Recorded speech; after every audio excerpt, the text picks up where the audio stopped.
तो welcome back once again to our lecture number 2। तो आज के इस लेक्चर में, जैसा कि मैंने पिछले लेक्चर में डिस्कस किया था, हम लोग बात करेंगे एनर्जी बैंड्स के बारे में। तो सबसे पहले कि ये एनर्जी बैंड्स होता क्या, तो यहाँ पे हम लोग को डिफिनेशन लिखने को मिल जाता है।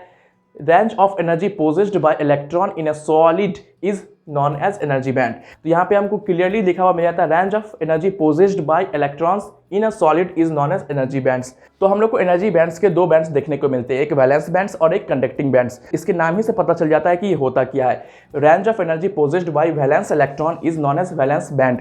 जो भी एनर्जी हम लोग को वैलेंस इलेक्ट्रॉन के थ्रू पोजेस किया जाता है उसे हम लोग वैलेंस बैंड कहते हैं। और यहाँ पे हम लोग कंडक्टिंग बैंड किसे कहते हैं, तो कंडक्टिंग बैंड उसे कहते हैं जो भी range of energy possessed by free electron. यहाँ पे हम लोग को फ्री इलेक्ट्रॉन्स देखने को मिलता है, यहाँ पे हम लोग को वैलेंस इलेक्ट्रॉन देखने को मिलता है। तो हम लोग को यहाँ पे वैलेंस इलेक्ट्रॉन तो वैलेंस बैंड, फ्री इलेक्ट्रॉन तो हम लोग को कंडक्टिंग बैंड। तो इस तरह से आप इस दोनों के बीच में डिफरेंस कर सकते हैं। तो चलिए मैं आपको यहाँ से एक्सप्लेन करता हूँ। तो जैसा कि आप लोग देख सकते हैं, ये हम लोग का वैलेंस बैंड और ये हम लोग का कंडक्टिंग बैंड, और इस दोनों के बीच में आप गैप देख रहे हैं, इसे हम लोग कहते हैं फॉरबिडन एनर्जी गैप। यानी कि इस दोनों के बीच का जो गैप होगा उसे हम लोग कहेंगे फॉरबिडन एनर्जी गैप। इसे हम लोग शॉर्टकट में FEG से डिनोट करते हैं। तो जैसे कि हम लोग यहाँ पे फॉरबिडन एनर्जी गैप को FEG से डिनोट करते हैं, उसी तरह हम लोग यहाँ पे वैलेंस बैंड को VB और कंडक्टिंग बैंड को CB से डिनोट करते हैं। तो आपको कहीं पे भी VB या CB देखने को मिल जाए तो आप समझ जाइएगा कि वो वैलेंस बैंड है और कंडक्टिंग बैंड है। इससे ज़्यादा कुछ कंफ्यूज होने वाली बात नहीं है। तो हम लोग यहाँ पे पहले देख लेते हैं फॉरबिडन एनर्जी गैप का फॉर्मूला क्या होता है। तो यहाँ पे हम लोग देख सकते हैं डेल EG, यानी कि हम लोग फॉरबिडन एनर्जी गैप को EG से भी डिनोट करते हैं, डेल EG से।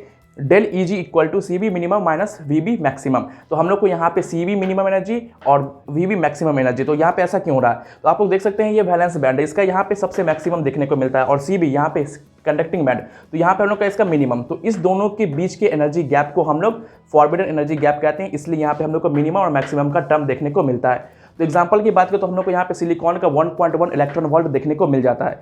तो ये है हम लोग का फॉरबिडन एनर्जी गैप। तो अब मैं आप लोग को यहाँ पे एक चीज़ दिखलाना चाहूँगा। जैसा कि आप लोग यहाँ पे देख सकते हैं, वैलेंस बैंड में आप लोग को इलेक्ट्रॉन्स देखने को मिलते हैं, लेकिन कंडक्टिंग बैंड में नहीं। लेकिन यहाँ पे आपको क्या लिखा हुआ है, पोजेस्ड बाय वैलेंस इलेक्ट्रॉन। तो ये वैलेंस इलेक्ट्रॉन है, और यहाँ पे पोजेस्ड बाय फ्री इलेक्ट्रॉन, यहाँ पे तो कोई इलेक्ट्रॉन ही नहीं है। देखिए, तो इसके लिए करना क्या होगा, तो हम लोग को सबसे पहले इसमें हम लोग को इसको हीट करना होगा। हीट करेंगे तो इसमें से हम लोग का कोई इलेक्ट्रॉन फ्री होकर यहाँ जाएगा, फ्री होकर ये इलेक्ट्रॉन यहाँ जाएगा। उसके बाद ये इलेक्ट्रॉन हो गया फ्री इलेक्ट्रॉन, तो अब ये इलेक्ट्रॉन हो जाएगा फ्री इलेक्ट्रॉन, इसलिए यहाँ पे मेंशन किया गया फ्री इलेक्ट्रॉन।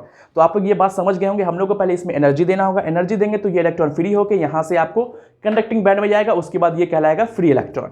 अब मैं आपको कुछ यहाँ पे पॉइंट्स नोट कराना चाहूंगा। जैसा कि आप लोग देख सकते हैं, तो सबसे पहले वैलेंस बैंड में हम लोग को वैलेंस इलेक्ट्रॉन देखने को मिलता है, कंडक्टिंग बैंड में हम लोग को फ्री इलेक्ट्रॉन देखने को मिलता है।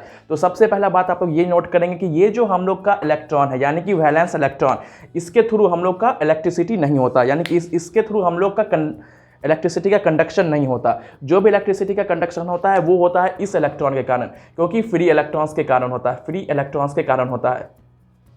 तो हम लोग ये समझ सकते हैं कि जो भी वैलेंस बैंड में हम लोग को इलेक्ट्रॉन्स देखने को मिलता है, उस इलेक्ट्रॉन से हम लोग का इलेक्ट्रिसिटी का कंडक्शन नहीं होता। हम लोग का इलेक्ट्रिसिटी का कंडक्शन किस बैंड से होता है, हम लोग का कंडक्टिंग बैंड से पाए जाने वाले फ्री इलेक्ट्रॉन से होता है। तो आप इसमें ये भी एक डिफरेंस में ऐड कर सकते हैं। तो आई होप आप लोगों ने इसे नोट कर लिया होगा। तो अगर आप लोग इसका स्क्रीनशॉट लेना चाहते हैं तो ले सकते हैं, और जो मैंने आपको भी बताया उसे जरूर नोट कर ले अपने नोटबुक में। तो चलिए आप लोग इसका स्क्रीनशॉट ले लीजिए।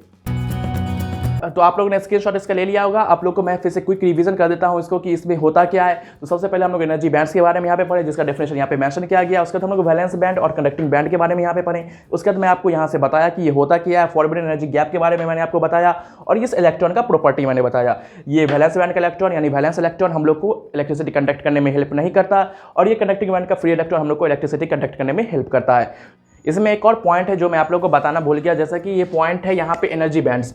तो ये एनर्जी बैंड्स हम लोग का सबसे आउटर मोस्ट बैंड होता है, यानी कि आउटर मोस्ट। हम लोग अपना बोहर मॉडल देखे होंगे, उसमें हम लोग को बहुत सारा एनर्जी बैंड्स देखने को मिलता है। हम लोग ने अपने बोहर मॉडल देखा होगा। बोहर मॉडल में हम लोग अपने एनर्जी बैंड्स के बारे में पढ़ते हैं, जैसे कि K हो गया, L हो गया, M हो गया और N हो गया। तो ये जो N वाला होता है सबसे आउटर मोस्ट बैंड, उसी में हम लोग पढ़ते हैं ये एनर्जी बैंड्स। तो ये जो बैंड्स हो गया, आपको कहीं पे क्वेश्चन भी आ सकता है कि ये energy bands outer most band होता है या नहीं, तो आप कह सकते हैं ये होता है। तो ये एक पॉइंट था जो मैं आप लोग को बताना भूल गया। आई होप आपको ये वीडियो पसंद आया होगा। पसंद आया तो अपने दोस्तों के साथ शेयर कर दे और इस चैनल को सब्सक्राइब कर दे। Thanks for watching this video.